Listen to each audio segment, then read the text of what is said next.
Telugu news కి స్వాగతం. ఇంత చక్కని నామమే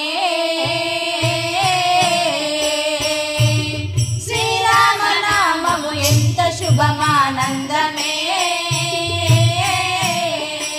ఎంత చక్కని నామమే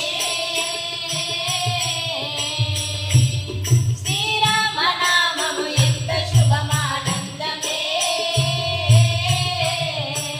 ఎంత చక్కని నామము అది ఇంతలో నా దొరకబోదట. ఎంత చక్కని నామము అది ఇంతలో నా దొరకబోదట. ఎంత చక్కని నామము అది ఇంతలో నా దొరకబోదట. ఎంత చక్కని నామము అది ఇంతలో నా దొరకబోదట. సంతోషంబుగా నమ్ము వారికి సంతతిచ్చును, సౌఖ్యమిచ్చును. ఎంత చక్కని నామము. ఈ వీడియో మీకు నచ్చినట్లయితే వెంటనే లైక్ చేయండి, మీ మిత్రులకు షేర్ చేయండి. ఇలాంటి మరిన్ని అప్డేట్స్ కోసం మన ఛానల్ని ఇప్పుడే సబ్స్క్రైబ్ చేసుకోండి. ధన్యవాదాలు.